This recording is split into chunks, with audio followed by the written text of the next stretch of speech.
இந்த வேலைக்காக நன்றி செலுத்துகிறோம். இந்த திருக்குறான இயேசுவின் நாம் மையப்படட்டும். இந்த வேலையில் பாடுகிற பாடல் ஜெபம் விசேஷமாக என்னுடைய வார்த்தைகள் ஆண்டவரே வீடுகளில் இருக்கிற பிள்ளைகளுக்கு ஆசீர்வாதமாக இருக்க உதவி செய்யுங்க. ஆராதனையில் ஆண்டவரை மையப்படுகிற தேவனாக இருக்கிற ஒவ்வொரு பகுதியிலும் இந்த திருக்குறான இயேசு நாம் மையப்படட்டும். இந்த வேலையை நீங்கள் பொறுப்பெடுத்துக்கிறீங்க. தடைகள் யாவும் இயேசு நாமத்தில் விலகும்படி கட்டளையிடுகிறோம். எல்லா துதிக்கான மகிமையை எடுத்துக்கிறோம். இயேசுவின் நாமத்தில் ஜெபிக்கிறோம் நல்ல பிதாவே, ஆமென். ஒரு பாடலை பாடி நாம் ஆண்டவரை நாமத்தில் அதி சீக்கிரத்தில் நீங்கிவிடோ இந்த லேசான உபத்திரவம், அதி சீக்கிரத்தில் நீங்கிவிடோ இந்த லேசான உபத்திரவம். சோர்ந்து போகாதே நீ, சோர்ந்து போகாதே, சோர்ந்து போகாதே நீ, சோர்ந்து போகாதே. அதி சீக்கிரத்தில் நீங்கிவிடோ இந்த லேசான உபத்திரவம், அதி சீக்கிரத்தில் நீங்கிவிடோ லேசான உபத்திரவம். உள்ளாந்த மனிதன் நாளுக்கு நாள் புதிதாக்கப்படுகின்ற நேரம் இது. உள்ளாந்த மனிதன் நாளுக்கு நாள் புதிதாக்கப்படுகின்ற நேரம் இது. சோர்ந்து போகாதே நீ, சோர்ந்து போகாதே, சோர்ந்து போகாதே நீ, சோர்ந்து போகாதே. சீக்கிரத்தில் நீங்கிவிடோ இந்த லேசான உபத்திரவம், அது சீக்கிரத்தில் நீங்கிவிடோ லேசான உபத்திரவம். மகிமை இதனால் நமக்கு வந்திடுமே, மகிமை இதனால் நமக்கு வந்திடுமே.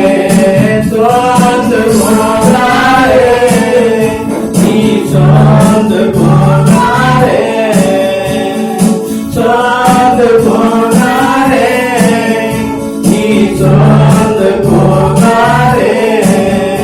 அதி சீக்கிரத்தில் நீங்கிவிடோ இந்த லேசான உபத்திரவம், அதி சீக்கிரத்தில் நீங்கிவிடோ இந்த லேசான உபத்திரவம்.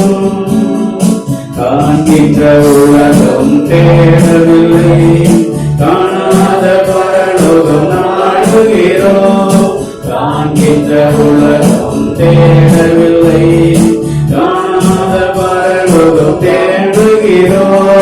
சோர்ந்து போகாதே நீ, சோர்ந்து போகாதே, சோர்ந்து போகாதே நீ, சோர்ந்து போகாதே. அதி சீக்கிரத்தில் நீங்கிவிடோ இந்த லேசான உபத்திரவம், அதி சீக்கிரத்தில் நீங்கிவிடோ இந்த லேசான உபத்திரவம். கிறிஸ்துவின் பொருட்டு நிறுத்தப்பட்டான் பாக்கியம் நமக்கு பாக்கியமே. கிறிஸ்துவின் பொருட்டு நிறுத்தப்பட்டான் பாக்கியம் நமக்கு பாக்கியமே. சோர்ந்து போகாதே நீ, சோர்ந்து போகாதே, சோர்ந்து போகாதே நீ, சோர்ந்து போகாதே. அதி சீக்கிரத்தில் நீங்கிவிடோ இந்த லேசான உபத்திரவம், அதி சீக்கிரத்தில் நீங்கிவிடோ இந்த லேசான உபத்திரவம். மன்னவன் இயேசு வருகையிலே மகிழ்ந்து நாமும் கடை களி கூறுவோம்.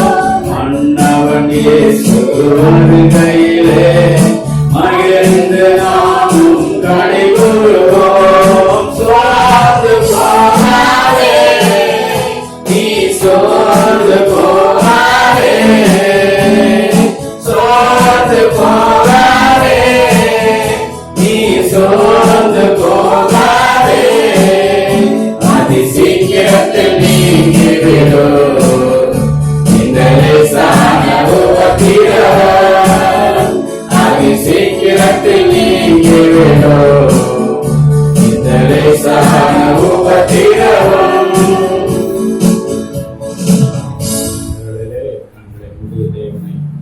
இருக்கிற இடங்களிலே நாம் ஆராதிக்கும்படியா நம்மை நாமே தேவ சமூகத்திலே நமக்கு ஒப்புக் கொடுப்போம்.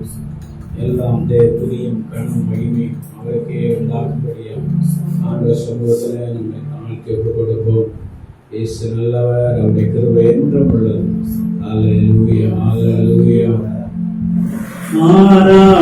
ஆராதிப்போம் இயேசு ராஜனே,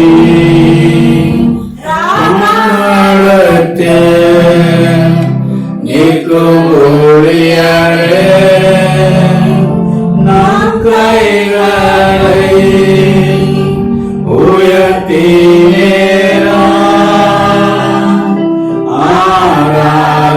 ஆராதிப்போம் இயேசு ராஜனை, ருசித்து பார் இயேசு நல்லவர். ருசித்து பார் இயேசு நல்லவர்.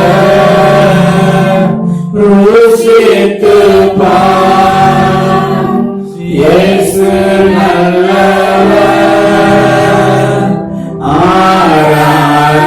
ஆராதிப்போம் இயேசு ராஜனை.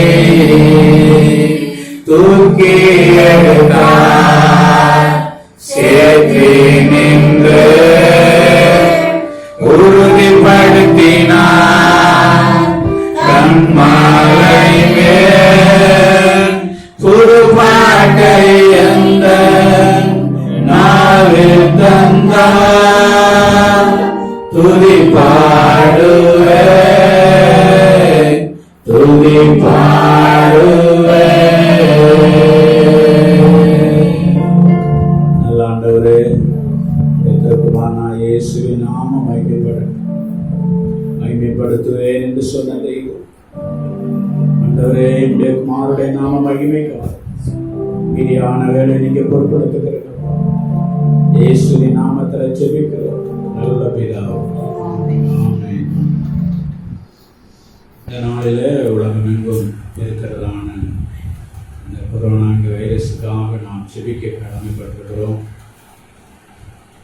நம்முடைய தமிழ்நாடு சரி, நம்முடைய இந்திய தேசமாக இருந்தாலும் வெளிநாடுகளாக இருந்தாலும் நாம் ஜெபிக்கும் போது கர்த்தர் தெரிந்து கொள்ளப்பட்ட ஒரு விஷயத்தில் சீக்கிரத்தில் அவர் நியாயம் செய்வார் என்று எழுதப்பட்டிருக்கிறார். இரவும் பகலும் தம்மை நோக்கி கூப்பிடுகிற அந்த விஷயத்தில் சீக்கிரத்தில் நியாயம் செய்வார் என்று எழுதப்பட்டிருக்கிறார். நாளில் அநேக தேவனுடைய பிள்ளைகள் கூடியிருக்கிற இடங்களில் ஜெபித்து கொண்டிருக்கிறார். இந்த நாளில் தேவ சமூகத்தில் நம்ம இருக்கிற இடங்களிலிருந்து ஒரே ஒரு நிமிடம் நம்முடைய தேசத்துக்காக, நம்முடைய தமிழ்நாட்டுக்காக சுற்றி இருக்கிற கிராமங்களுக்காக, ஒவ்வொரு மாநிலங்களுக்காக நாம் ஜெபிக்க கடமைப்பட்டிருக்கிறோம். ஒரே ஒரு நிமிடம் இந்த தேசத்தில் காணப்படுகிற கொரோனா வைரஸை கர்த்தர் மாற்றி போடணும். சொன்னால் போதும், எகிப்து தேசத்துல ஒரே ஒரு ராத்திரியில தேவன் அற்புதம் செய்தார். அநேக காரியங்களை செய்தார். வெட்டுக்கிளிகள் வந்தது, ஒரு காற்றை அடித்த போது திரும்ப அதை அடித்து கொண்டு போய் என் சமுத்திரத்திலே போட்டு விட்டது என்றது. தேசத்தையே அடிக்கும்படி வந்தது. ஆனால் எல்லாம் ஒரே ஒரு ராத்திரியில ஒரே ஒரு காற்றை தேவன் அனுப்பி அந்த வெட்டுக்கிளிகள் அனைத்தையும் சமுத்திரத்திலே போட்டார் என்று எழுதப்பட்டது. அதனால தேவன் அழைப்பார் என்று சொன்னார். ஒரே ஒரு ராத்திரி, ஒரு நிமிடம் அவருக்கு போதும், ஒரு நொடி பொழுது போதும். கண்களை மூடி விசுவாசத்தோடு கூட தமிழ்நாட்டுக்காக, இந்திய தேசத்துக்காக நாம் ஜெபம் பண்ணுவோம். ஆண்டவரே நாங்கள் துதிக்கிறோம். விசேஷமாய் ஆண்டவரே தமிழ்நாட்டுக்காகவும் சமூகத்தில் வருகிறோம். ஆண்டவரே வாலிபர்கள், பெரியவர்கள், முதிர் வயதுள்ளவர்கள், ஆண்டவரே சிறு பிள்ளைகள் எல்லாரையும் இந்த வேலை நாங்கள் நினைக்கிறோம். ஆண்டவரே நமக்கு சோத்திர நீர் உம்மாலே உண்டாக்கப்பட்ட பிள்ளைகள் அப்பா. ஆண்டவரே நமக்கு சோத்திர நீரெல்லவா சூரியனை உதிக்க பண்ணுகிறீர், நீரெல்லவா மழையை பெய்ய பண்ணுகிறீர், நீரெல்லவா காற்றை தன்னுடைய பண்டக சாலையிலிருந்து அனுப்புகிறீர். ஆண்டவரே சகலம் உடைய கரத்தின் கிரியைகளாய் இருக்கிறதப்பா. இந்த நாளில் ஆண்டவரே உம்மாலே உண்டாக்கப்பட்ட மனுஷர்களுக்காக நாங்கள் ஜெபிக்கிறோம். உம்மாலே உண்டாக்கப்பட்ட ஒவ்வொரு பிள்ளைகளுக்காக நாங்கள் ஜெபிக்கிறோம். ஆண்டவரே நீ சிந்தின ரத்தம், ஆண்டவரே நீர் பட்ட பாடுகள், ஆண்டவரே நீர் ஆயத்தம் பண்ணி வைத்திருக்கிற உம்முடைய ராஜ்யம் ஆண்டவரே எவ்வளவு விலையேற பெற்றதா இருக்கிறது. உடைய திரு ரத்தம் ஆண்டவரே இந்த நாளில் உடைய குமாரனாய் இயேசுவின் திரு ரத்தத்தை நினைவுறுகிற தேவன் அல்லவா, அவருடைய ஆண்டவரை பாடுகளை நினைவுறுகிற தேவன் அல்லவா. ஆண்டவரே உடைய குமாரனின் நிமித்தம் ஆண்டவரே எங்கள் தமிழ்நாட்டுக்கு இறங்கும்படியா ஜெபிக்கிறோம். ஒவ்வொருவர் மீதும் இறக்கம் உண்டாகும்படியா ஜெபிக்கிறோம். ஆண்டவரே நமக்கு சோத்திர இனி பெருகாதபடி, இனி அநேக இடத்துல இந்த தொற்று ஆண்டவரே அணுகாதபடி இயேசுவின் நாமத்தில் அதை எங்கள் தேசத்தை விட்டு அகற்றி போடும்படியா ஜெபிக்கிறோம். ஒவ்வொரு மாவட்டங்களுக்காக ஜெபிக்கிறோம். ஒவ்வொரு மாநிலங்களுக்காக ஜெபிக்கிறோம். தேவனை உம்மாலதான் கூடும் ஆண்டவரே. ஆண்டவரே மனுஷனால் கூடாததான், தேவனாலே கூடுமே ஆண்டவரே. இந்த தேவனால எல்லாம் கூடும் ஆண்டவரே. இது ஒரு ஆண்டவரே ஒரே ஒரு வார்த்தை சொன்னால் போதும் ஆண்டவரே, அது அப்படியே ஆகும் ஆண்டவரே. இந்த நாளில் எங்க தேசத்துக்கு ஒரே ஒரு வார்த்தை சொல்லுங்க. அன்றைக்கு ஆண்டவரே நமக்கு சோத்திரம். இந்த தூதனை பார்த்து தாவிகள் ஆண்டவரே நமக்கு சோத்திரம். அந்த நாட்களில் ஆண்டவரே அந்த தூதனுக்கு சொன்னீரை மட்டும் நிறுத்தி என்று சொன்னபொழுது அந்த வாரை நின்று போயிட்டப்பா. இந்த நாளில் ஆண்டவரே மட்டும் நிறுத்தி என்ற ஒரே ஒரு வார்த்தைக்காக உடைய சமூகத்தில் நாங்கள் மன்றாடுகிறோம் ஆண்டவரே. கர்த்தாவே ஒரே ஒரு வார்த்தை சொல்லுங்க ஆண்டவரே, ஒரே ஒரு வார்த்தை சொல்லுங்க ஆண்டவரே. சிறு பிள்ளைகள், பெரியவர்கள் முதல் எல்லாரையும் நினைவு இறக்கத்துக்காக நாங்கள் மன்றாடுகிறோம். ஒவ்வொரு ஆண்டவரை வெளிநாடுகளுக்காக ஜெபிக்கிறோம். ஒவ்வொரு ஆண்டவரை நாட்டில் இருக்கிற ஒவ்வொருவருக்காக ஜெபிக்கிறோம். கடைசி நாட்களில் கர்த்தாவே நீரே தேவன் என்று அறிந்து கொள்ள தேவன் இரக்கம் பாராட்டு நாம மகிமைக்காக அப்படி செய்யப்பா. ஆண்டவரே இறக்கத்துக்காக நாங்கள் மன்றாடுகிறோம். நான் எவன் மேல் இரக்கமாயிருக்கு சுத்தமாயிருப்பேனோ அவன் மேல் இரக்கமாயிருப்பேன்னு சொன்னீங்களோ. நான் எவன் மேல் உருக்கமாயிருக்க சுத்தமாயிருப்பேன் அவன் மேல் உருக்கமாயிருப்பேன்னு சொன்னீங்களே. அந்த கிருபையுள்ள வசனம் நிறைவேறட்டும் ஆண்டவர். ஒவ்வொரு நாடுகளிலும் நிறைவேறட்டும். உடைய நாம மகிமைக்காக அப்படி செய்யுங்க. இயேசுவின் நாமத்தில் ஜெபிக்கிறோம் நல்ல பிதாவே, ஆமென். கர்த்தருடைய பரிசுத்த நாமத்துக்கு உண்டாகட்டும். நாம் இருக்கிற இடத்திலிருந்து கர்த்தருடைய வார்த்தைகளை நாம் தியானிப்போம்.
அப்போஸ்தலர் 2ஆம் அதிகாரம் 47வது வசனத்தை வாசிக்கிறோம்.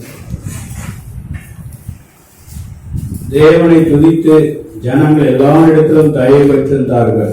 ரட்சிக்கப்படுவதை கர்த்தர் அனுதினமும் சபையிலே சேர்த்து கொண்டு வந்தார் என்று சொல்லி பார்க்கிறோம். இந்த நாளிலே தேவன் ஏற்படுத்தினதான சபையில் உள்ள பிள்ளைகளுக்கு தேவன் என்ன அதிகாரம் கொடுத்திருக்கிறார்? அவர்கள் எப்படி சேர்க்கப்பட்டிருக்கிறார்கள், தேவன் அவர்களுக்கு என்னவெல்லாம் செய்திருக்கிறார் என்று சொல்லி நாம் அறிந்து கொள்வது நமக்கு பிரயோஜனமாக இருக்கும். அங்குதான் முதல் ஆதி திருச்சபை உண்டாகிறதை நாம் வாசிக்க முடியும். பரிசுத்த வேதாகமத்திலே அப்போஸ்தலர் நடவடிக்கைகள் 2ஆம் அதிகாரத்துல தான் அப்போஸ்தலனாகிய பேதுரு மூலம் முதல் ஆதி திருச்சபை உண்டாகிறதை நாம் பார்க்க முடியும். அதுல 7 விதமான உபதேசங்கள் மூலம் தான் அந்த திருச்சபையானது கட்டப்படுகிறது. கீழே சொல்லப்பட்டிருக்கிறது, தேவனை துதித்து ஜனங்கள் எல்லாரிடத்திலும் தயை பெற்று இருந்தார்கள். ரட்சிக்கப்படுவதை கர்த்தர் அனுதினமும் சபையிலே சேர்த்து கொண்டு வந்தார் என்று எழுதப்பட்டிருக்கிறது. இந்த நாளிலே நாம் வேத பகுதியிலே வாசிக்கும் பொழுது இது தேவனால் சேர்க்கப்படுகிறதான ஒரு கூட்டமாக இருக்கிறது. தேவனே யாரெல்லாம் முன்குறிச்சிருக்கிறாரோ, தேவனே யாரெல்லாம் அழைச்சிருக்கிறாரோ, தேவனே யாரெல்லாம் தெரிந்து கொண்டிருக்கிறாரோ அவர்கள் எல்லாரும் ஒன்று கூடுகிற ஒரு இடத்துக்கு பேர் தான் தேவனுடைய சபை. அந்த சபையில வேதம் சொல்லுகிறது, ரட்சிக்கப்படுவதை கர்த்தர் அனுதினமும் சபையிலே சேர்த்து கொண்டு வந்தார் என்று சொல்லி வாசிக்கும். அப்ப தேவன் தான் முன்குறிக்கப்பட்டதான பிள்ளைகளை தம்முடைய சபையிலே சேர்த்து கொண்டு வந்து என்ன செய்கிறார்? சேர்க்கிறவராக இருக்கிறார். அப்போஸ்தலர் நடவடிக்கைகள் 5ஆம் அதிகாரம் 14ஆம் வசனத்திலே நாம் வாசிக்கும் பொழுது, 5ஆம் அதிகாரம் 14ஆம் வசனத்திலே வாசிக்கும் போது, திரளான புருஷர்களும் ஸ்திரீகளும் விசுவாசம் உள்ளவர்களாகி கர்த்தரிடமாக அதிகமாய் சேர்க்கப்பட்டார்கள். இப்ப 2வது அனுபவம் ஒரு சிறிய கூட்டம் அல்ல, அது ஒரு பெரிய கூட்டமாக இருக்கிறது. தேவனே அவங்களை என்ன செய்கிறாராம்? சேர்க்கிறார். அதிகமாய் சேர்க்கப்பட்டார்கள். தேவனே என்ன செய்கிறார்? ரட்சிக்கப்படுவதை சேர்க்கிறார். யாரெல்லாம் முன்குறிச்சார் அவர்கள் எல்லாரையும் சேர்க்கிறார் என்று பார்க்கிறோம். அது பெருகிற கூட்டமாக இருக்கிறது. அது ஒரு திரளான கூட்டமாக இருக்கிறது என்று சொல்லி நாம் வாசிக்கிறோம். அப்போஸ்தலர் நடவடிக்கைகள் 13ஆம் அதிகாரம் 1-2 வசனங்களை நாம் வாசிக்கும் பொழுது வேதம் விதமாய் சொல்லுகிறது, அவர்கள் கர்த்தருக்கு ஆராதனை செய்து உபவாசித்துக் கொண்டிருக்கிற போது பர்னபாவையும் சவுலையும் நான் அழைத்த ஊழியத்திற்காக அவர்களை பிரித்து விடுங்கள் என்று பரிசுத்த ஆவியானவர் திருவுளப்படுத்தினார். அப்ப அவர்கள் உபவாசித்து கர்த்தருக்கு ஆராதனை செய்து கொண்டிருக்கிற பொழுது அந்த சபையிலே தேவனுக்கு பிரியமான ஒரு ஆராதனை நடந்து கொண்டிருக்கிறது. ஆராதனையிலே தேவன் பிரியப்படுகிறவராக இருக்கிறார். தேவனை துதித்து பாடுகிற அனுபவம், ஜெபிக்கிற அனுபவம், அவரை உயர்த்துகிற அனுபவம் ரொம்ப விசேஷமான ஒன்று. அங்கு தேவன் அந்த நாட்களில் என்ன செய்கிறார் பாருங்கள், பர்னபாவையும் சவுலையும் நான் அழைத்த ஊழியத்திற்காக அவர்களை பிரித்து விடுங்கள் என்று பரிசுத்த ஆவியானவர் திருவுளப்படுத்துகிறார். இப்ப சபையிலிருந்து என்ன செய்கிறது? தேவனுடைய ராஜ்யம் விரிவடைகிறது. நம்ம நினைக்கிறோம் நாம மாத்திரம்தான் சொல்லி, உலகம் முழுவதும் அநேக தேவனுடைய பிள்ளைகளை அவர் தெரிந்தெடுத்து அவர்களை அபிஷேகித்து அவர்களுக்கு விசேஷித்த கிருப வரங்களை கொடுத்து இந்த ராஜ்யத்தில் சுவிசேஷம் சகல ஜாதிகளுக்கு பிரசங்கிக்கப்பட வேண்டும், அப்பொழுது முடிவு உண்டாகும் என்று எழுதப்பட்டிருக்கிறது. ஆகையினால உலகம் முழுவதும் இந்த ராஜ்யத்தில் சுவிசேஷத்தை தேவன் அறிவிப்பதற்காக சபையிலிருந்து தான் ஊழியர்கள் என்ன செய்கிறார்? பிரித்தெடுக்கிறவராக இருக்கிறார். ஏனென்று சொன்னால் அது தேவனுடைய சபையாய் இருக்கிறது. அப்போஸ்தலர் நடவடிக்கைகள் வாசியுங்கள். அப்போஸ்தலர் நடவடிக்கைகள் 9ஆம் அதிகாரம் 31ஆம் வசனத்தை வாசிப்போம். அப்போஸ்தலர் நடவடிக்கைகள் 9ஆம் அதிகாரம் 31ஆம் வசனம். 9:31 பார்க்கிறோம்.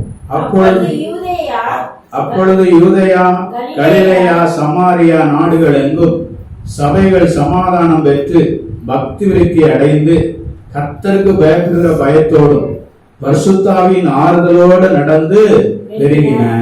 இங்க சொல்லப்பட்டிருக்கிறது, சபை என்ன செய்யலாம்? சமாதானம் பெறுகிறது. அப்படிப்பட்ட சூழ்நிலைகள் இப்பொழுது நமக்கு இல்லாமல் இருக்கலாம். ஆனால் தேவன் அந்த நாட்களில் எழுப்புதல் உண்டாகிற நாட்களில் தான் அந்த சபை என்ன செய்து சமாதானம் உண்டாகும். அதனால கூடிய சீக்கிரத்துல தேவனுடைய சபைக்கு என்ன செய்யும்? ஒரு சமாதானம், தேவனால் வருகிற சமாதானம் உண்டாகும். பக்தி விருத்தி அடையும். அந்த சபையானது என்ன செய்யணும்? பக்தி விருத்தி அடைகிறதா இருக்க வேண்டும். அடுத்து சொல்லப்பட்டிருக்கிறது, கர்த்தருக்கு பயப்படுகிற பயம். சோத்திரம், அதுதான் ரொம்ப விசேஷமான ஒன்று. ஒரு மனிதர்களாக இருக்கலாம், சிறியவர்களாக இருக்கலாம், பெரியவர்களாக இருக்கலாம், முதிர்வர்களாக இருக்கலாம், கர்த்தருக்கு பயப்படுகிற பயத்தோடு பரிசுத்த ஆவியின் ஆறுதலோடு நடந்து பெருகின என்று எழுதப்பட்டிருக்கிறது. பரிசுத்த ஆவியானவர் தருகிற ஒரு ஆறுதல், அது யாராலையும் தர முடியாது. தேவனே அதை செய்கிறவராக இருக்கிறார். நான் கொடுக்கிற சமாதானம் உலக பிரகாரமானது அல்ல, என்னுடைய சமாதானத்தை உங்களுக்கு வைத்து போகிறேன் என்று சொல்லுகிறார். இப்ப பரிசுத்த ஆவியானவர் தருகிற ஒரு விசேஷித்த ஆறுதல் தேவன் நமக்கு தருகிறார். நீங்க வேதாகமத்தை படிச்சு பார்த்தீங்கன்னா தெரியும், அநேக பரிசுத்தவான்கள் சோர்ந்து போகிற வேளையில தேவ தூதனை அனுப்பி அவர்களுக்கு நல்ல இறைச்சி அப்பம் கொடுத்து எலியாவை தட்டி அனுப்புகிறார். இயேசு கிறிஸ்து தேவ சித்தம் செய்வதற்காக கெத்செமனே தோட்டத்துல அவர் கண்ணீரோடு அழுது ஜெபிக்கிறார். தன்னுடைய வேர்வையானது, நமக்கு வேர்க்கும் போது தண்ணி வர்றதை நம்ம பார்க்க முடியும், அவனுக்கு வேர்வை என்னவாயிருச்சு, ரத்தமாய் வர்ற அளவுக்கு அவர் ஜெபம் பண்ணுகிறார். அப்பொழுது ஆண்டவரே, இந்த பாடுகள் என்னை விட்டு நீங்க போடுமானால் நீங்கட்டும், ஆயுது என் சித்தங்கள் அவருடைய சித்தத்தின்படி ஆகட்டும் என்று சொல்லி இயேசு ஜெபிக்கிற பொழுது இங்கு தேவ தூதனை அனுப்பி இயேசுவை பலப்படுத்துவதை எனக்கு பார்க்க முடியும். அது தேவனாலே வருகிற ஒரு ஆறுதலாக இருக்கிறது. தேவன் கண்டிப்பாய் தம்முடைய ஜனங்களுக்கு பரிசுத்த ஆவியானவரை கொண்டு, தேவ தூதர்களை கொண்டு, தேவனுடைய வார்த்தைகளை கொண்டு அவர் அளிக்கிற ஆறுதல் ரொம்ப விசேஷமான ஒன்றாயிருக்கிறது. அப்போஸ்தலர் நடவடிக்கைகள் 12ஆம் அதிகாரம் 12ஆம் வசனத்தை நாம் வாசிக்கும் பொழுது அங்கே பார்க்கிறோம், தேவனுடைய சபைக்கு அவர் சேர்ந்த காரியங்கள். அப்போஸ்தலர் நடவடிக்கைகள் 12ஆம் அதிகாரம் 12வது வசனம்.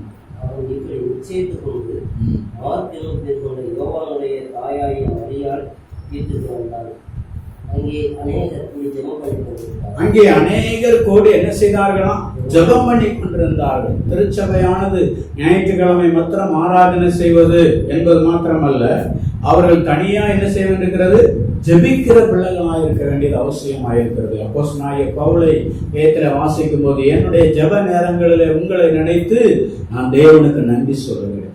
இயேசு கிறிஸ்து முழுவதும் ஜெபித்திருக்கிறார்.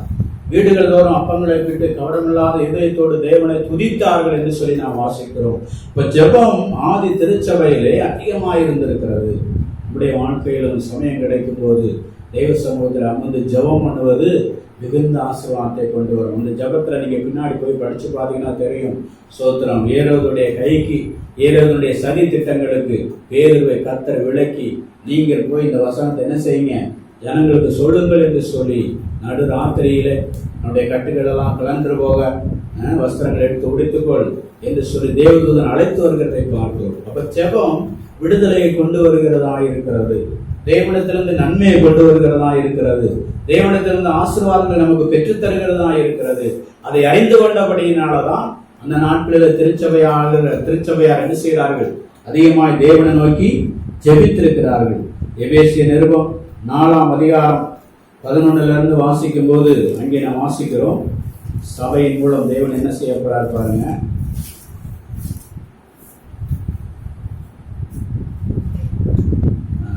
சாரி, 3ஆம் அதிகாரம் 9, 10, 11 வசனங்களை வாசிக்கும் பொழுது, தேவன் தம்முடைய கர்த்தராகிய கிறிஸ்து இயேசுவுக்குள் கொண்டிருந்த அநாதி தீர்மானத்தின்படியே உன்னதங்களில் உள்ள துரைத்தனங்களுக்கும் அதிகாரங்களுக்கும் அவருடைய அனந்த ஞானமானது சபையின் மூலமாய் இப்பொழுது தெரிய வரும் பொருட்டாக இயேசு கிறிஸ்துவை கொண்டு எல்லாவற்றையும் சிருஷ்டித்த தேவனுக்குள்ளே ஆதி காலங்கள் முதல் மறைந்திருக்கிற ரகசியத்தினுடைய ஐக்கியம் இன்னதென்று எல்லாருக்கும் வெளிப்படையாக காண்பிக்கிறதற்கு இந்த கிருபை எனக்கு அளிக்கப்பட்டிருக்கிறது.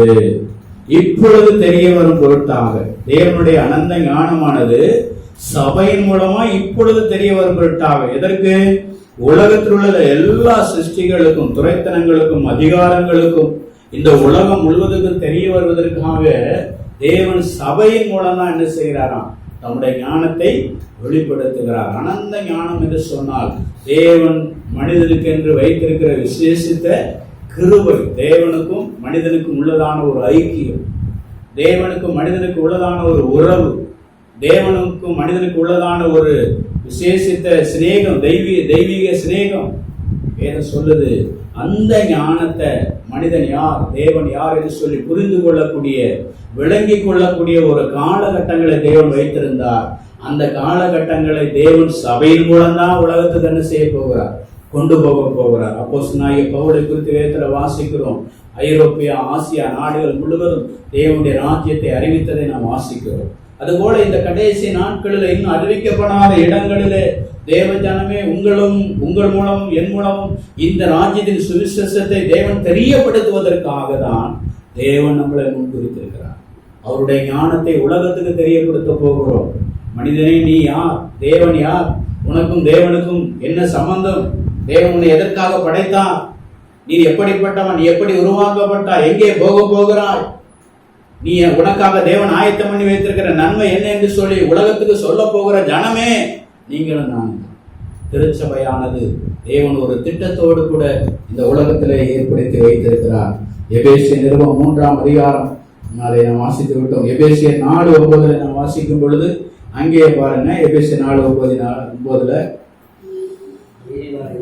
ஏறினார் என்பதனாலே அதற்கு பூமியின் தாழ்விடங்களில் இறங்கினார் என்று விளங்குகிறது அல்லவா?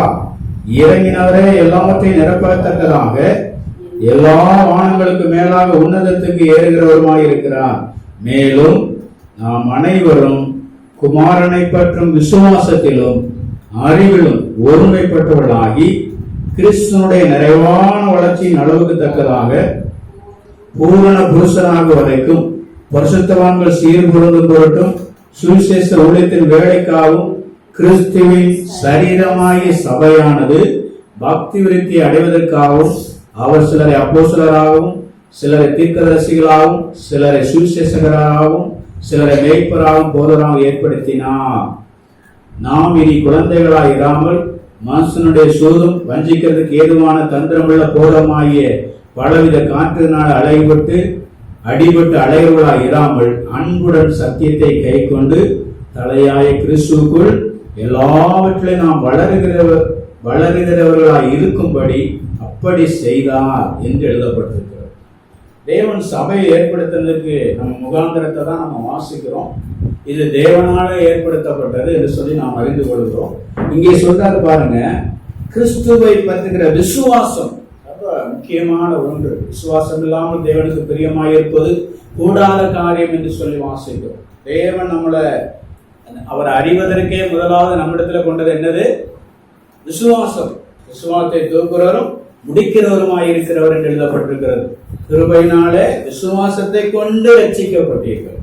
கிருபையினாலே விசுவாசத்தை கொண்டு ரட்சிக்கப்பட்டீர்கள். அப்ப விசுவாசத்தின் மூலம்தான் நம்ம ரட்சிக்கப்படுகிறோம். கிறிஸ்துவை பற்றிய விசுவாசத்தினாலே கிறிஸ்துவனுடைய நிறைவான வளர்ச்சியின் அளவுக்கு தக்கதாக பூரண புருஷராக வரைக்கும் என்று எழுதப்பட்டிருக்கிறது. பரிசுத்தவான்கள் சீர்பொருந்தும் பொருட்டும் சுவிசேஷ ஊழியத்தின் வேலைக்காகவும் கிறிஸ்துவின் சரீரமாகிய சபையானது பக்தி விருத்தி அடைவதற்காக. இந்த சபையானது பக்தி விருத்தி அடையணும். அடுத்து நாம் பார்க்கிறோம், வஞ்சிக்கிறதுக்கு ஏதுவான தந்திரமான போதனைகளால் நாம் அடையக்கூடாது. அன்போடு சத்தியத்தை கை கொண்டு தலையாய் கிறிஸ்துக்குள்ள எல்லாவற்றிலும் வளரும்படி தேவன் அப்படி செய்தார் என்று சொல்லி நாம் வாசிக்கிறோம். ஆகையினாலே அன்போடு சத்தியத்தை கை கொண்டு தலையாய கிறிஸ்துக்குள்ள எல்லாவற்றிலும் வளரும்படி தேவன் நமக்கு அப்படி செய்கிறார். சபையில சேர்த்ததை நோக்கம் பக்தி விருத்தி அடையும்படியாக அன்போடு சத்தியத்தை கொண்டு தலையாய கிறிஸ்துக்குள். தலைதான் இந்த சபைக்கு கிறிஸ்து தான் தலையாய் இருக்கிறார். நாம் எல்லாருடைய சரீரங்களாக இருக்கிறோம், சரீரத்தின் அவயங்களாக இருக்கிறோம். இது அன்போடு கூட சத்தியத்தை கை கொண்டு என்ன செய்யணுமா? வளருகிறதா இருக்க வேண்டும். அப்போஸ்தலர் நடவடிக்கைகள் 20ஆம் அதிகாரம் 28ஆம் வசனத்தில் நம்ம வாசிக்கும் போது, அப்போஸ்தலர் நடவடிக்கைகள் 20ஆம் அதிகாரம் 28ஆம் வசனத்தில் நாம் வாசிக்கும் பொழுது சபை எப்படி தேவன் சம்பாதித்தார் என்று சொல்லி வாசிக்கிறோம். ஆகையால் உங்களை குறித்தும் தேவன் தம்முடைய சுய ரத்தத்தினாலே சம்பாதித்துக் கொண்ட தமது சபையை மேய்ப்பதற்காக பரிசுத்தாவியங்களை கண்காணிகளாக வைத்த மந்தை முழுவதையும் குறித்து எச்சரிக்கையாயிருங்கள். இங்கே சொல்லப்பட்டிருக்கிறது, தேவன் தம்முடைய சுய ரத்தத்தினாலே சம்பாதித்துக் கொண்ட தமது சபை.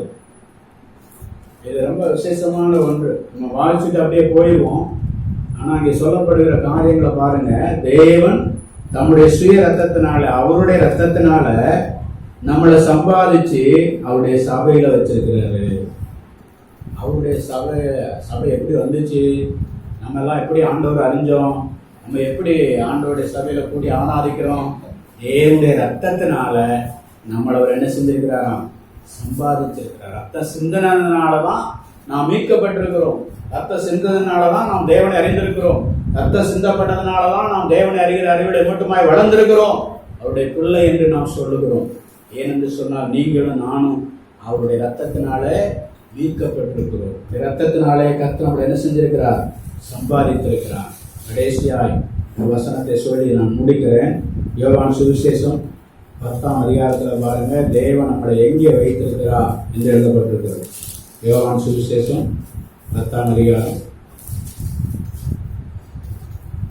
28, 29 வசனங்களை நாம் வாசிக்கும் பொழுது, நான் அவைகளுக்கு நித்திய ஜீவனை கொடுக்கிறேன், அவைகள் ஒரு காலம் கெட்டு போவதில்லை, ஒருவனும் அவைகளை என் கையிலிருந்து பறித்துக் கொள்வது இல்லை.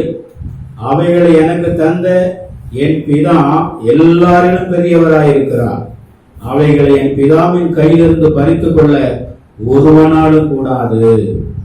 நம்மளை பார்த்து ஆண்டவர் சொல்றாரு, நான் அவைகளுக்கு நித்திய ஜீவனை கொடுக்கிறேன். என்னுடைய பிள்ளைகளுக்கு என்ன செய்யறேன்? நித்திய ஜீவன், முடிவில்லாத வாழ்க்கையை நான் கொடுக்க போறேன். அவைகள் ஒரு காலம் என்ன செய்வதில்லை, கெட்டு போவதில்லை. இந்த உலகத்துல வருகிற எல்லா அழிவுகள், நாச மோசங்கள், விபத்துகள் எதுவானாலும் நம்மை ஒன்று சேதப்படுத்தார். சாவுக்கு எதுவான யாதொன்று உங்களை சேதப்படுத்தாது என்று சொல்கிறார். வானத்திலும் பூமியிலும் சகல அதிகாரம் எனக்கு கொடுக்கப்பட்டிருக்கிறது என்று சொல்லப்பட்டிருக்கிறது. அந்த அதிகாரத்தை தேவன் நமக்கு தந்திருக்கிறார். சர்ப்பங்களை மிதிப்பீர்கள், சாவுக்கு ஏதுவான யாதொன்று உங்களை சேதப்படுத்தாது, பிசாசுகளை துரத்துவீர்கள், நவமான பாசைகளை பேசுவீர்கள். தேவன் நமக்கு அதிகாரம் எடுத்திருக்கிறார். அந்த நாமமே அதிகாரம் உள்ள நாமம். பூமியில் அநேக நாமங்களை குறித்து நாம் பேசலாம், கேள்விப்படலாம், சொல்லலாம். ஆனால் வானத்திலிருந்து ஒரு நாமம் வந்திருக்கிறது. இந்த நாமத்தின் மூலம்தான் மனுக்குலம் ரட்சிக்கப்படும். இந்த நாமத்தின் மூலம்தான் அசுத்தாவிகள் துரத்தப்படும். இந்த நாமத்தின் மூலம்தான் வியாதிகள் சுகமாகும். இந்த நாமத்தின் மூலம்தான் மனுக்குலம் தேவனுடைய ராஜ்யத்தை அடைய முடியும் என்று சொல்லி வேதம் நமக்கு தெளிவாய் கற்றுக் கொடுக்கிறது. அவருடைய கரத்திலே நம்மளை வைத்திருக்கிறார். அவைகளை எனக்கு தந்த என் பிதா எல்லாரிலும் பெரியவர்களாயிருக்கிறார். அவைகளை என் பிதாவின் கையிலிருந்து பறித்துக் கொள்ள ஒருவனாலும் கூடாது. இயேசு சொல்றார் பாருங்க, ஒருவனும் அவைகளை என் கையிலிருந்து பறித்துக் கொள்வது இல்லை. தேவன் நம்மளை கொண்டு என்ன செய்யணும்னு சித்தம் வச்சிருக்கிறாரோ அதை செய்து முடித்து விடுவார். அவருடைய கைகெழுதை நம்மை வரைந்து வைத்திருக்கிறார். அவருடைய உள்ள கைகெழுதை நம்ம வரைந்து வைத்திருக்கிறார். தேவ ஜனமே, விசேஷித்த தேவனுடைய கிருபை, தேவனுடைய தயவு, தேவனுடைய விசேஷித்த இரக்கம் மனுக்குலம் அவருடைய பிள்ளைகளுக்கு அனாதியா என்றென்றைக்கும் உள்ளதா இருக்கிறது. ஆண்டவர் சொன்னதை செய்கிற வரைக்கும் நம்மளை கைவிடுகிறது இல்லை. அதனால இந்த கடைசி நாட்களில் தேவனுக்குள்ளாக நம்ம எப்படி இருக்கணும்? சந்தோஷமா இருக்கணும், ஆடி துதிக்கணும். செய்த நன்மைகளுக்காக நாம் நன்றி சொல்ல வேண்டும், நன்றி சொல்லணும். சோத்திரம். ஐயோ, சூழ்நிலை எல்லாம் எதிரடையா இருக்கே, நான் என்ன செய்ய போகிறேன்? எல்லாம் ஒன்று நடக்கலையே, இருக்க இன்னும் என்ன செய்கிறது? மோசமாய் கொண்டிருக்கிறது, நான் என்ன செய்ய போறேன்னு சொல்லி நாம் நினைக்கிறோம். ஆனால் வேதம் சொல்லுது, சோத்திரம், எவ்வளவுக்கு எவ்வளவாய் நெருக்கப்பட்டார்களோ, எவ்வளவுக்கு எவ்வளவாய் ஒடுக்கப்பட்டார்களோ அவ்வளவுக்கு அதிகமாய் பெருகினார்கள். கர்த்தர் சொன்னபடி அந்த வாக்குத்தத்த தேசத்தை சுதந்திரித்துக் கொண்டார்கள். அதுபோல நம்முடைய வாழ்க்கையில் ஒருவேளை நெருக்கம், ஐயோ இன்னும் சூழ்நிலை எல்லாம் சாதகமா இல்லை, நான் எப்படி மேற்கொள்ள போகிறேன், என்னுடைய குடும்பத்தை எப்படி நடத்த போகிறேன், என் வேலை தொடருமா என்று சொல்லி நாம் நினைக்கிற காலகட்டங்களுக்குள்ள நாம் வந்திருக்கலாம். ஆனால் அழைத்த தேவன் உண்மையுள்ளவராய் இருக்கிறார். வானத்தை பூமியை உண்டாக்கின தெய்வம் நம்மளோடு கூட இருக்கிறார். ஆபிரகாம் சொன்னான், நீ என்னை ஐஸ்வர்ய ஆக்கினான் என்று சொல்லாதபடிக்கு ஒரு பாதரட்சை வாரைகளா நான் எடுப்பதில்லை என்று சொன்னான். அவனுக்கு வேதம் சொல்லுது, கர்த்தர் என் எஜமானை ஆசை வைத்திருக்கிறார், என் எஜமான் சீமானாயிருக்கிறார் என்று சொல்லுகிறார். அருமையான தேவ ஜனமே, நாம் ஆராதிக்கிற தெய்வம், நம்மளை அழைத்த தெய்வம், நமக்கென்று வைத்திருக்கிற வாக்குத்தத்த வசனங்களின் மூலம் நம்மளை ஆசீர்வதிக்க அவர் போதுமானவராக இருக்கிறார். ஆனால் நாம் என்ன செய்ய வேண்டும்? தேவனுடைய வார்த்தையை பிடித்துக் கொண்டு விசுவாசத்தோடு கூட முன்னேறி செல்வோம். தாவீது தனக்கு இருந்த எல்லாவற்றையும் இழந்து போய்விட்டான். கூட இருந்த நண்பர்கள் எல்லாம் நமக்கு உதவியா இருப்பாங்கன்னு நினைத்தான், அவர்கள் தான் எனக்கு சாதகமா இருப்பாங்கன்னு நினைத்தான். ஆனால் அவர்களுக்கு கல்லை எடுத்துக்கொண்டு, நீ என்ன செய்தார்? என்னுடைய மனைவி பிள்ளைகள் எல்லாம் சிறைப்பிடிக்கப்பட்டார்களே, நாங்கள் என்ன செய்ய போகிறோம்? ஏன் கூட வந்தோம்? நீ செத்து தொலை என்று சொல்லி அந்த ஜனங்கள் கல்லை எடுத்துக் கொண்டார்கள். என்ன செய்வதென்று தெரியவில்லை. அவன் அழ ஆரம்பித்து விட்டான். ஐயோ, நான் நம்பி வந்த ஜனங்கள், எனக்கு கை கொடுப்பார்னு நினைத்த ஜனங்களே எனக்கு விரோதமாய் நிற்கிறார்களே, கல்லறிய நிற்கிறார்கள் என்று சொல்லி அவன் அழுது கொண்டிருக்கிறான். கர்த்தருடைய ஆவியானவர் அவனோடு கூட பேசினான். உன்னை கர்த்தருக்குள் திடப்படுத்திக் கொள் என்று சொல்லி வேதம் சொல்லுகிறது. 1 சாமுவேல் 17ஆம் அதிகாரத்தில் அவன் கர்த்தருக்குள்ள தன்னை திடப்படுத்திக் கொண்டான். 2 சாமுவேல் 17ஆம் அதிகாரத்தை நாம் வாசிக்கிறோம். அவன் கர்த்தருக்குள் தன்னை திடப்படுத்திக் கொண்டான். அதுக்கு பிறகு நீங்க வேதாகமத்தை படிச்சு பாருங்க. அவன் போய் இழந்த எல்லாவற்றையும் திருப்பி கொண்டு வந்தான். எல்லாத்தையும் திருப்பி கொண்டு வந்து விட்டான். நாட்களில் நாம் கர்த்தருக்குள் திடப்படுத்திக் கொள்வோம். கர்த்தர் நமக்காக என்ன செஞ்சிருக்கிறார்? விசேஷித்த நன்மைகளை, ஆசீர்வாதங்களை வைத்திருக்கிறார். கண்களை மூடி ஜெபம் பண்ணுவோமா? நல்ல ஆண்டவரே, நாங்கள் உம்மை துதிக்கிறோம், உம்மை ஸ்தோத்திரிக்கிறோம், மகிமைப்படுத்துகிறோம். ஆண்டவரே, இருக்கிற இடங்களில் பிள்ளைகள் ஆண்டவரை உம்மை நோக்கி பார்க்கிறதை அறிந்திருக்கிறேன். ஆண்டவரே, உமக்கு ஸ்தோத்திரம். இந்த நாளிலே நாங்கள் தியானித்த வேத வசனத்தின்படி சபைக்காக ஆண்டவரே நீர் என்னெல்லாம் ஆசீர்வாதங்கள் எல்லாம் வைத்திருக்கிறேன் நாங்கள் அறிந்து கொண்டோம். சபை எப்படி உண்டாக்கப்பட்டது என்று சொல்லி நாங்கள் அறிந்து கொண்டோம். ஆண்டவரே, இந்த நாளில சுய ரத்தத்தினாலே சம்பாதித்துக் கொண்ட சபை, தேவனே உம்மாலே சம்பாதிக்கப்பட்ட சபை, உடைய திரு ரத்தத்தினால் சம்பாதிக்கப்பட்ட பிள்ளைகள் ஆண்டவரே இருக்கிற இடங்களில் ஆண்டவரே உடைய நாமத்தின் நிமித்தம் பிள்ளைகளுக்கு நல்ல சுகக்கடன் ஆரோக்கியம் உண்டாயிருக்கட்டும். ஆண்டவரே, நீதிமானுடைய கூடாரத்தில் கம்பீர சத்தம் உண்டு. கர்த்தரை தெய்வமாய் கொண்டிருக்கிற ஜனம் பாக்கியம் உள்ளது. இந்த வேத வசனத்தின்படி இருக்கிற இடங்களில் கம்பீர சத்தம் உண்டாகும்படியும் ஆண்டவரே, கர்த்தர் எனக்கு புது பாட்டை நாவிலை தந்தார் என்று சொல்லி பிள்ளைகள் ஆண்டவரை கூடி ஆராதிக்கத்தக்கதாக, உம்முடைய நாமத்தை பாடி துதிக்கத்தக்கதாக ஒரு விசேஷத்தை கிருபை பிள்ளைகளை ஆட்கொள்ளட்டும். ஆண்டவர், உம்முடைய நாம மகிமைக்காக அப்படி செய்யப்பா. ஆண்டவரை, என் கையிலிருந்து ஒருவனும் அதை பறித்துக் கொள்ள முடியாது என்று சொன்னீர். ஆண்டவரே, எங்களுடைய உள்ள கைகளில் வரைந்து வைத்திருக்கிறேன். ஆண்டவரே, உமக்கு ஸ்தோத்திரம். உலகத்துல நடக்கிற எல்லா நாச மோசங்களுக்கு, விபத்துகளுக்கு, ஆண்டவரே இழப்புகளுக்கெல்லாம் கர்த்தருடைய பிள்ளைகளை விலக்கி பாதுகாக்க நீர் போதுமான தேவனாயிருக்கிறேன். ஆண்டவரே, நீ பெரியவர். ஆண்டவர், என் பிதாவின் கையிலிருந்து ஒருவன் பறித்துக் கொள்ள முடியாது என்று சொன்னீர். ஆண்டவரே, எங்களுடைய தயவினால நீங்க ஆண்டவரே உமக்கு ஸ்தோத்திரம் எங்களை வைத்திருக்கிறதுக்காக உமக்கு நன்றி செலுத்துகிறோம். ஆண்டவரே, பிள்ளைகளை அதிகமா ஆசீர்வதிங்க. தாவீது கர்த்தருக்குள் தன்னை திடப்படுத்திக் கொண்ட போது எல்லாவற்றையும் திருப்பி கொண்டான் என்று சொல்லி வாசிக்கிறோம். உங்களுடைய பிள்ளைகளுக்கு நீர் ஆண்டவரை திடனாயிருக்கிறீர். ஆண்டவரே, உமக்கு ஸ்தோத்திரம். நம்பிக்கையாயிருக்கிறீர், அரணாயிருக்கிறீர், கோட்டையாயிருக்கிறீர், துருகமாயிருக்கிறீர், கேடகமாயிருக்கிறீர்.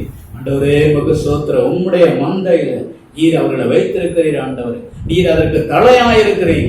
ஆண்டவரே, உமக்கு ஸ்தோத்திரம். பாதுகாக்கிற தேவனாயிருக்கிறபடினால் உமக்கு நாங்கள் நன்றி செலுத்துகிறோம். ஆண்டவரே, இந்த கடைசி நாட்களில் பிள்ளைகளுக்கு ஆண்டவரே ஒரு ஆசீர்வாதம் உண்டாகட்டும், நன்மை உண்டாகட்டும், எல்லா வழிவாசலும் திறக்கப்படட்டும். ஆண்டவர், திறந்த வாசலை முன்பாக வைக்கிறேன், ஒருவன் அதை கூட்ட மாட்டான் என்று சொன்னீரே.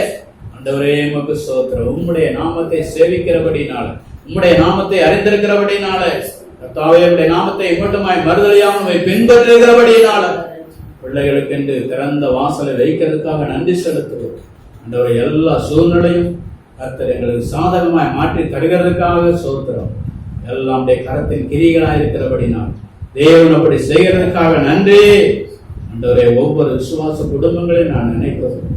ஆண்டவரே, அந்த எகிப்து தேசத்துல பஸ்கா ஆசரிக்கப்பட்ட பொழுது அந்த பிள்ளைகளை வீட்டில வைத்து நீர் பாதுகாத்தீரையா. அவர்களுக்குள்ள ஒரு சேதம் இராதபடி பிள்ளைகளை பாதுகாத்தீர். ஆண்டவரே, இந்த நாளில் இருக்கிற இடங்களில் பிள்ளைகளுக்கு ஆண்டவரே நசரனாய் இயேசுவின் ரத்தம் சிந்தப்பட்டிருக்கிறபடினால, தெளிக்கப்பட்டிருக்கிறபடினால பிள்ளைகள் இருக்கிற இடங்களில் நீங்க விசேஷித்த பாதுகாப்பை, ஜீவனையும், ஆசீர்வாதத்தையும், சமாதானத்தையும், நீடித்த ஆயுசு நாட்களையும் கர்த்தர் கட்டளையிட போவதற்காக நன்றி செலுத்துவோம். எங்கள் நாட்டில் இருக்கிற ஒவ்வொருவருக்காக ஜெபிக்கிறோம். ஆண்டவரே, நர்சுகளுக்காக, ஆண்டவரே டாக்டர்ஸுக்காக, காவல்துறை அதிகாரிகளுக்காக, ஆண்டவரே உமக்கு ஸ்தோத்திரம். கர்த்தாவே உமக்கு ஸ்தோத்திரம். துப்புரவு பணியாளர்களுக்காக ஒவ்வொருவருக்காக ஜெபிக்கிறோம். ஆண்டவரே, இந்த நாட்களில் நீர் அவருக்கு நல்ல சுகம் கடந்து கொடுங்க. ஆண்டவரே, முதலமைச்சருக்காக ஜெபிக்கிறோம், துணை முதலமைச்சருக்காக ஜெபிக்கிறோம். ஆண்டவரே, எங்கள் நாட்டாளர் பிரதமருக்காக ஜெபிக்கிறோம். ஆண்டவரே, உமக்கு ஸ்தோத்திரம். நீரே தேவன் என்று ஆண்டவரே உமக்கு ஸ்தோத்திரம். உம்மாலே முடியும். ஆண்டவரே, அவருக்கு நன்மையை செய்யும்படியா நீ கொடுத்த ஆண்டவரே கிருபை வரங்களுக்காக நன்றி. தொடர்ந்து ஆண்டவரை ஆசீர்வதி. எப்படியாயிரம் அறிந்து கொள்ள கர்த்தர் இரக்கம் பாராட்டும். நாம மகிமைக்காக அப்படி செய்யும். இயேசுவின் நாமத்தில் ஜெபிக்கிறோம். திட்டங்கள் எல்லாம் ஜனங்களுக்கு கிடைக்கும்படி கர்த்தர் வழிவாசலை திறந்து கொடுங்க. அன்றைய எல்லா பிள்ளைகளுக்கும் கிடைக்கும்.